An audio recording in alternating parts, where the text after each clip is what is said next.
दोस्तों नमस्कार, ये है मार्गदर्शन फॉर सिविल सर्विसेज। मैं अनुराग चौधरी। दोस्तों आज की वीडियो में प्रस्तुत है नागरिक शास्त्र अथवा राजनीति विज्ञान से आयोजित किए जाने वाले परीक्षाओं के लिए महत्वपूर्ण प्रश्नों का प्रैक्टिस सेट। इसमें हम प्रश्न और उसकी व्याख्या तथा उस प्रश्न से संबंधित सभी महत्वपूर्ण तथ्यों को कवर करेंगे ताकि आप हर प्रश्न जो परीक्षा में आने वाले हैं उनको सही सही अटेम्प्ट कर सकें। ये वीडियो न केवल सिविक्स यानी नागरिक शास्त्र बल्कि विभिन्न प्रतियोगी परीक्षाओं के सामान्य अध्ययन के भारतीय राज्य व्यवस्था खंड के लिए भी उपयोगी है। तो सबसे पहले प्रश्न पर आ जाते हैं बिना देर किए हुए। ये प्रश्न है आपका भारतीय संविधान का संरचनात्मक हिस्सा काफी हद तक किस अधिनियम से लिया गया है? काफी हद तक किस अधिनियम से लिया गया है आपको बताना है। से लिया गया है। आप सभी जानते हैं, इस प्रश्न का उत्तर आप सभी जानते होंगे। ये है 1935 यानी 1935 का भारत शासन अधिनियम। इससे भारतीय संविधान का काफ़ी हद तक हिस्सा लिया गया है। तो सही उत्तर 1935 हो जाएगा। भारतीय संविधान का संरचनात्मक हिस्सा काफ़ी हद तक भारत सरकार अधिनियम 1935 से लिया गया है। भारत सरकार अधिनियम 1935 में कई महत्वपूर्ण जो है प्रावधान किए गए थे। भारतीय नेताओं द्वारा भारत में संवैधानिक सुधारों की मांग बढ़ती जा रही थी। प्रथम विश्व युद्ध में ब्रिटेन को भारत के समर्थन से ब्रिटिशों को अपने देश के प्रशासन में अधिक भारतीयों को शामिल करने की आवश्यकता को स्वीकार करने में मदद मिली। और ये अधिनियम किस पर आधारित था? तो ये अधिनियम आधारित था साइमन कमीशन की रिपोर्ट के आधार पर। देखिए, बहुत ही महत्वपूर्ण तथ्य इसमें से आपको मिलेंगे कि 1935 का जो भारत शासन अधिनियम था ये साइमन कमीशन रिपोर्ट के आधार पर गोलमेज सम्मेलन की सिफारिशें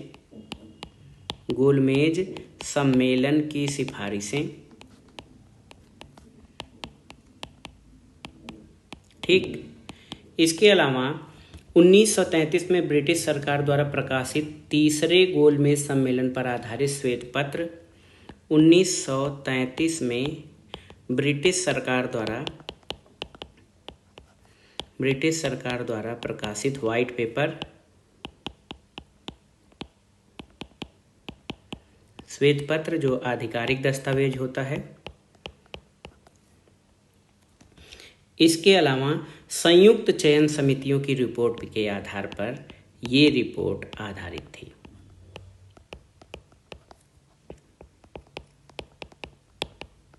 नोट करते जाइएगा, जो आपको इम्पॉर्टेंट लगे उसको आप अलग से नोट करते जाइएगा।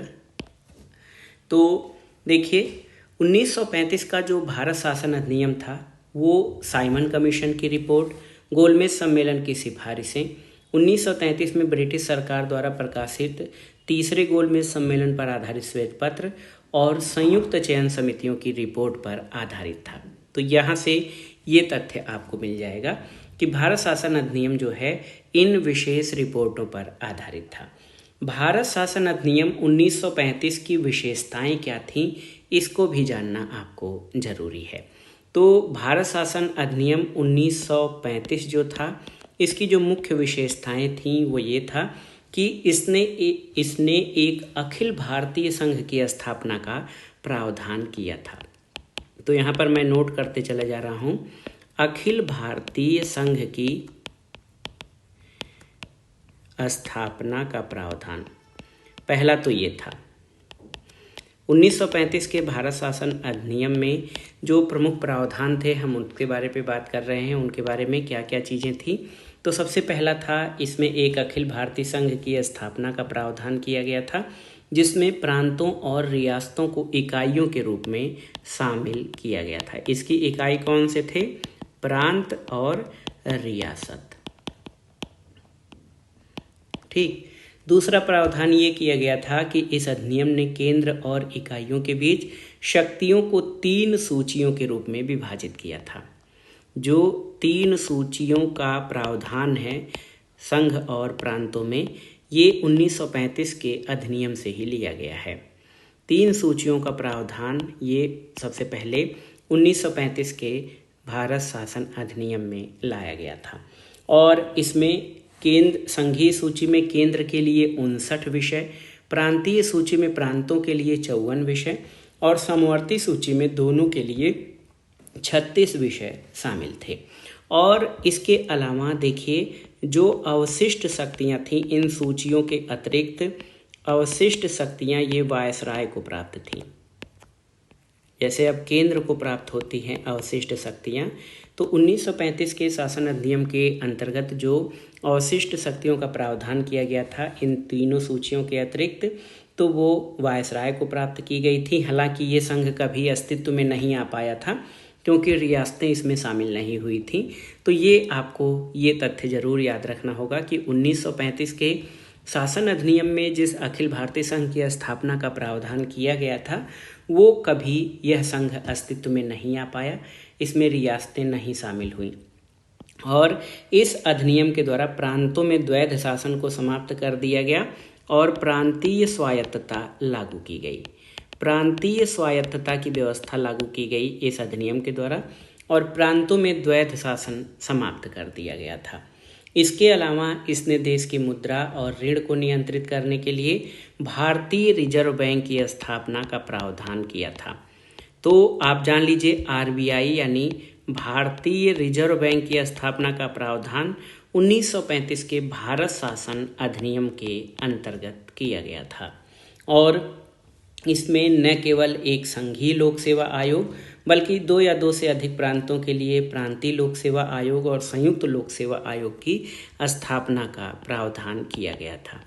तो संघीय लोक सेवा और प्रांतीय लोक सेवा, इन दोनों लोक सेवा आयोगों का प्रावधान जो है वो 1935 के शासन अधिनियम के अंतर्गत किया गया था और इसमें एक संघीय न्यायालय की स्थापना का भी प्रावधान किया गया था। संघीय न्यायालय की स्थापना का प्रावधान ये 1935 के शासन अधिनियम के अंतर्गत किया गया था। ये बहुत ही महत्वपूर्ण तथ्य हैं आपके लिए। 1935 के भारत शासन अधिनियम की जो विशेषताएं हैं उसमें हमने पढ़ा कि इसमें अखिल भारतीय संघ की स्थापना का प्रावधान किया गया और इसमें प्रांत और रियासतों को इकाइयों के रूप में शामिल किया गया। अधिनियम ने केंद्र और इकाइयों के बीच शक्तियों को 3 सूचियों में, संघीय सूची, राज्य सूची और समवर्ती सूची में विभाजित किया। अवशिष्ट शक्तियां वायसराय को दी गई थीं। हालांकि ये संघ कभी अस्तित्व में नहीं आया क्योंकि रियासतें इसमें शामिल नहीं हुई। इसने प्रांतों में द्वैध शासन को समाप्त कर दिया और उसके स्थान पर प्रांतीय स्वायत्तता लागू की गई और इसने देश की मुद्रा और ऋण को नियंत्रित करने के लिए भारतीय रिजर्व बैंक की स्थापना का प्रावधान किया था। इसमें संघ लोक सेवा आयोग और राज्य लोक सेवा आयोग यानी प्रांतीय लोक सेवा आयोगों की स्थापना का प्रावधान किया गया और एक संघीय न्यायालय की स्थापना का प्रावधान ये 1935 के शासन अधिनियम के अंतर्गत किया गया था। तो ये देखिए बहुत ही महत्वपूर्ण है। 1935 का जो भारत शासन अधिनियम है ये आपकी परीक्षा की दृष्टि से महत्वपूर्ण है। हमने यहाँ पर केवल एक प्रश्न उठाया था कि भारतीय संविधान का संरचनात्मक हिस्सा काफ़ी हद तक किस अधिनियम से लिया गया है, तो 1935 के अधिनियम से लिया गया है भारतीय संविधान का काफ़ी बड़ा हिस्सा। और ये भी है कि भारतीय संविधान के 200 से अधिक जो अनुच्छेद हैं और अन्य प्रावधान हैं वो इसी अधिनियम से लिए गए हैं। तो देखिए ये बहुत ही महत्वपूर्ण प्रश्न था। इसमें हमने 1935 के भारत शासन अधिनियम की जो महत्वपूर्ण उससे संबंधित जो महत्वपूर्ण तथ्य थे वो भी हमने कवर किया है। अब आगे चलते हैं दूसरे प्रश्न पर। हमारा दूसरा प्रश्न है कि न्यायिक समीक्षा की शक्ति किस कार्रवाई से संबंधित है, यानी न्यायिक समीक्षा या न्यायिक पुनरावलोकन ये मुख्य रूप से क्या है, जिसको जुडिशियल रिव्यू कहते हैं। न्यायिक समीक्षा की शक्ति किस कार्रवाई से संबंधित है। प्रश्न अगर जो ऐसे पूछा जाए, न्यायिक समीक्षा की शक्ति किस कार्रवाई से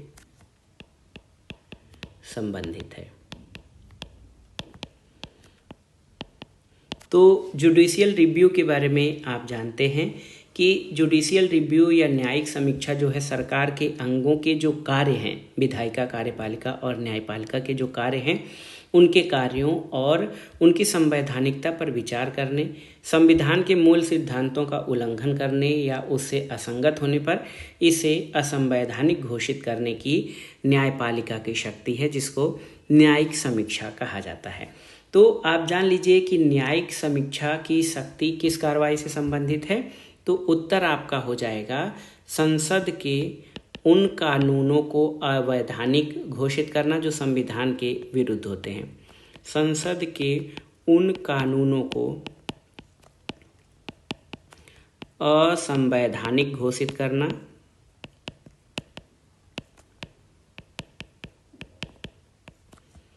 असंवैधानिक घोषित करना जो संविधान के विरुद्ध हैं। ठीक, तो देखिए, न्यायिक समीक्षा की शक्ति जो है ये संसद के उन कानूनों को असंवैधानिक घोषित करने से संबंधित है जो संविधान के विरुद्ध हैं।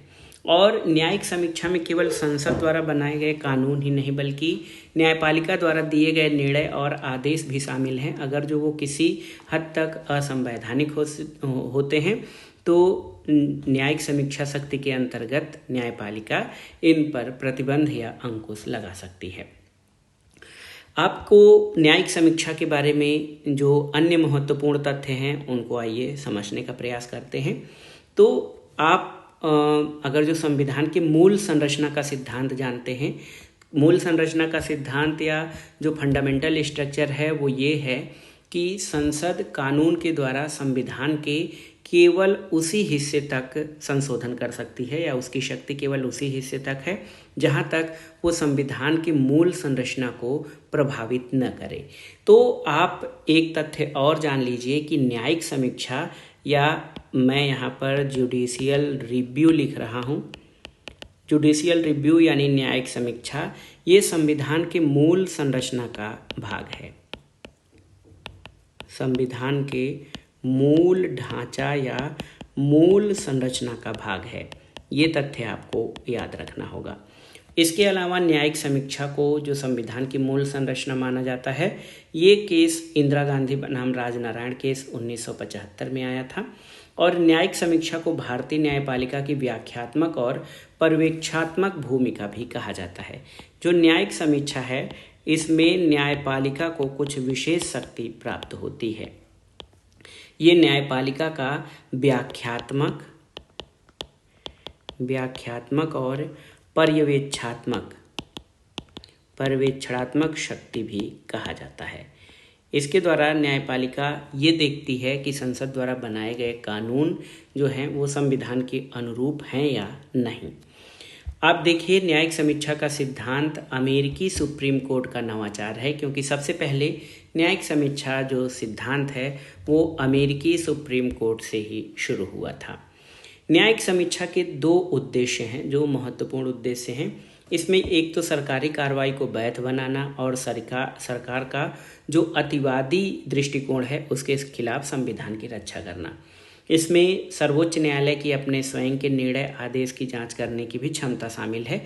हमने पहले ही बात किया है कि न केवल संसद या संसद द्वारा बनाए गए कानून बल्कि सर्वोच्च न्यायालय अपने जो निर्णय हैं उनकी समीक्षा, निर्णय की जांच भी कर सकता है। अपने निर्णयों की समीक्षा या जांच करने का अधिकार भी जुडिशियल रिव्यू के अंतर्गत शामिल है। और सर्वोच्च न्यायालय और उच्च न्यायालयों के द्वारा न्यायिक समीक्षा ने केंद्र और राज्य सरकारों को उनके संबंधित क्षेत्राधिकार में रखकर भारत में संवैधानिक सरकार सुनिश्चित करने में बहुत ही महत्वपूर्ण भूमिका निभाई है।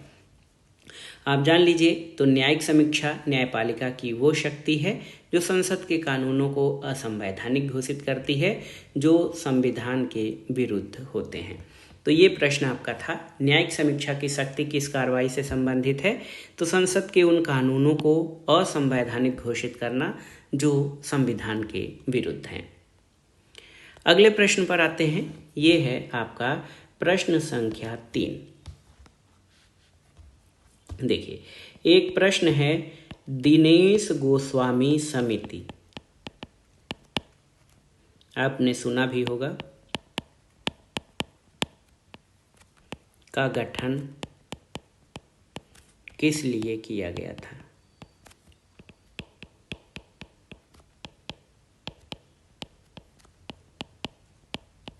और दिनेश गोस्वामी समिति 1990 का है।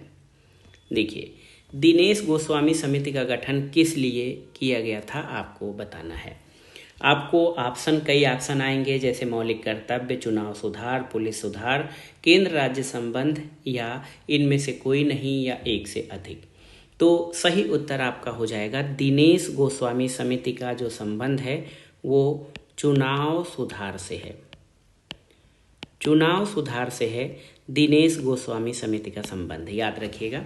दिनेश गोस्वामी समिति चुनाव सुधार से संबंधित है और 1990 में चुनावी सुधारों पर सिफारिश करने के लिए दिनेश गोस्वामी समिति का गठन किया गया था।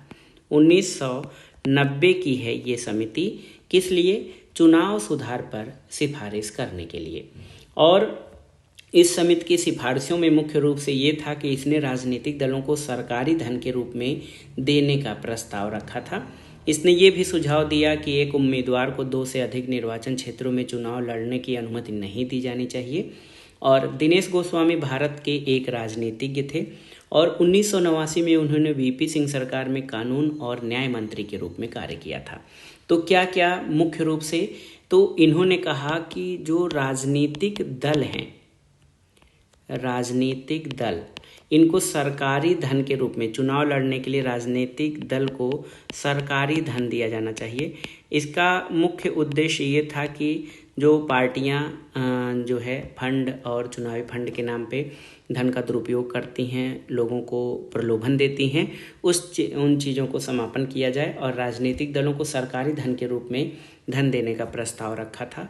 दूसरा प्रस्ताव ये रखा कि एक उम्मीदवार, जैसे एक उम्मीदवार 2 या 2 से अधिक जो है केवल एक जगह से चुनाव लड़े, 2 से अधिक, जैसे कोई लोग 2 से अधिक भी चुनाव क्षेत्रों से चुनाव लड़ते हैं, नामांकन भरते हैं, तो 2 से अधिक जो है सीटों से चुनाव लड़ने की अनुमति नहीं दी जानी चाहिए। एक सिफारिश तो ये थी। और ये था कि ये वीपी सिंह सरकार थी, उसमें दिनेश गोस्वामी कानून और न्याय मंत्री थे। ये महत्वपूर्ण है। चुनाव सुधारों पर कई समितियों का गठन किया गया है।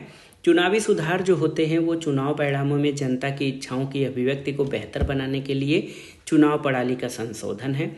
जब भारत में पहले 3 आम चुनाव एक स्वतंत्र और निष्पक्ष तरीके से आयोजित किए गए थे, तो ये व्यापक रूप से माना जाता है कि 1967 में जो चौथा आम चुनाव था उसमें चुनावों की गरिमा और मानकों में गिरावट दर्ज की गई। मौलिक कर्तव्यों को, देशभक्ति को बढ़ावा देने और भारत की एकता के संरक्षण में योगदान करने के लिए सभी नागरिकों की नैतिक जिम्मेदारी के रूप में परिभाषित किया गया है। और आप जान लीजिए कि दिनेश गोस्वामी समिति जो है ये 1990 में ये चुनाव सुधारों से संबंधित है। इन्होंने राजनीतिक दलों को सरकारी धन से चुनाव लड़ने की सिफारिश की थी और एक उम्मीदवार को 2 से अधिक स्थानों से चुनाव लड़ने की अनुमति नहीं दी जानी चाहिए, इस बात की सिफारिश की थी। अगले प्रश्न पर आते हैं। ये प्रश्न भी बेहद महत्वपूर्ण है। प्रश्न संख्या 4 मैं नोट कर रहा हूं।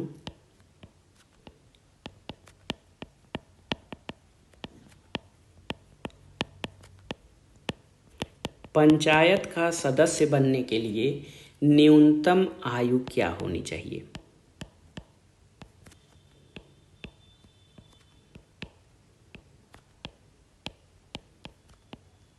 बताइए। भारतीय संविधान में जो प्रावधान हैं उनके अंतर्गत पंचायत का सदस्य बनने के लिए न्यूनतम आयु क्या होनी चाहिए? 18 वर्ष, 21 वर्ष, 36 वर्ष या 28 वर्ष।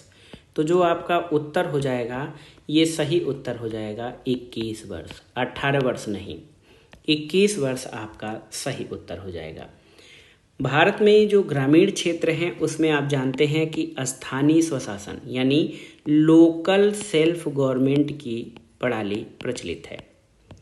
स्थानीय स्वशासन आप जानते हैं, लोकल सेल्फ गवर्नमेंट, इसको पंचायती राज संस्थान के रूप में जाना जाता है। और भारत में जो पंचायती इस व्यवस्था है वो 3 स्तरों पर है, ग्राम स्तर, मध्यवर्ती स्तर और जिला स्तर पर।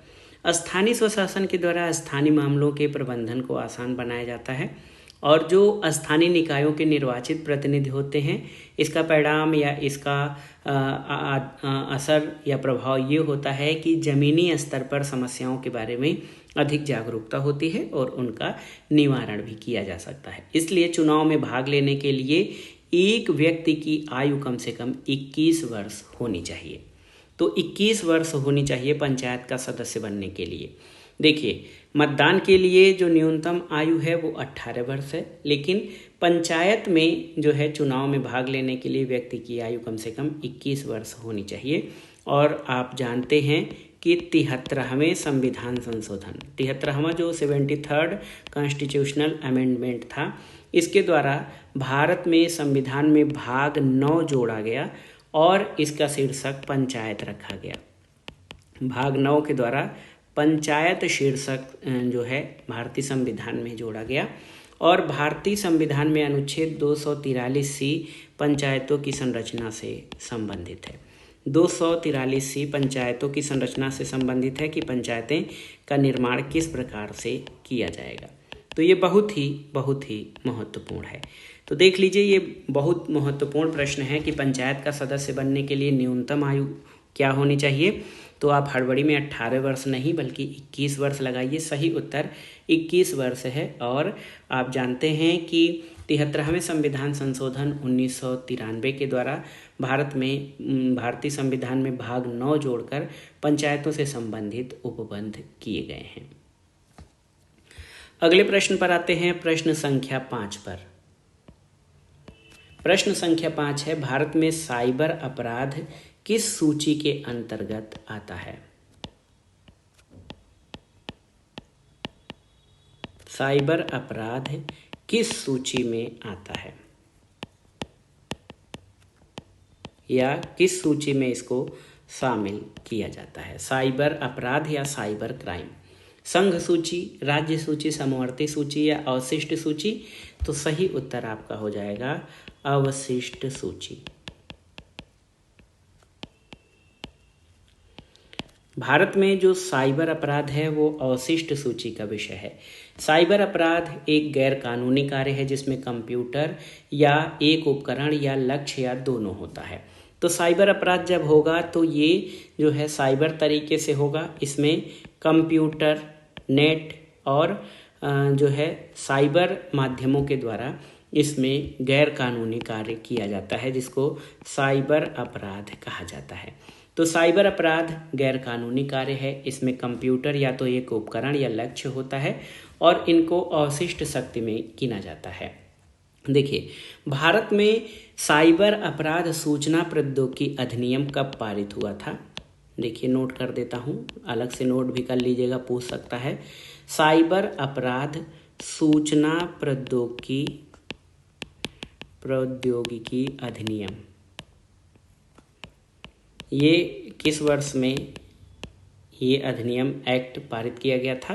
तो ये 2000 सन 2000 में भारत में साइबर अपराध सूचना प्रौद्योगिकी अधिनियम पारित किया गया था। और जो साइबर अपराध और इलेक्ट्रॉनिक कॉमर्स से संबंधित मुद्दे हैं वो इसी अधिनियम के अंतर्गत आच्छादित होते हैं। साइबर अपराध के जो उदाहरण हैं उसमें क्या क्या चीज़ें शामिल हैं? तो साइबर अपराध के उदाहरणों में फिशिंग, स्पूफिंग, सेवा से इनकार हमला, क्रेडिट कार्ड धोखाधड़ी, इसके अलावा ऑनलाइन लेन देन धोखाधड़ी, चाइल्ड पोर्नोग्राफी आदि शामिल है। तो इसमें क्रेडिट फिशिंग, क्रेडिट कार्ड धोखाधड़ी, क्रेडिट कार्ड धोखाधड़ी, ऑनलाइन लेन देन धोखाधड़ी, चाइल्ड पोर्नोग्राफी, ये सब साइबर अपराधों के अंतर्गत शामिल है। आप जानते हैं कि संघ सूची, जिसको सूची 1 कहा जाता है, संघ सूची में केंद्र सरकार द्वारा जो है कार्य किए जाने वाले विषय शामिल हैं। इन पर भारतीय संविधान की 7वीं अनुसूची में दिए गए हैं ये प्रावधान, और इन पर संसद के पास या केंद्र सरकार को कानून बनाने की विशेष शक्ति है। राज्य सूची के विषयों पर भारत के संविधान के 7वें भाग में जो आप जान लीजिए 7वीं अनुसूची में जो है राज्य सूची के विषय दिए गए हैं। समवर्ती सूची या तीसरी सूची है, जिसमें संघ और राज्य सरकार दोनों द्वारा विचार किए जाने वाली शक्ति है। और अवशिष्ट शक्तियां क्या होती हैं, तो आप जानते हैं कि अवशिष्ट शक्तियां ऐसी होती हैं जो संविधान में वर्णित किसी भी सूची में नहीं है।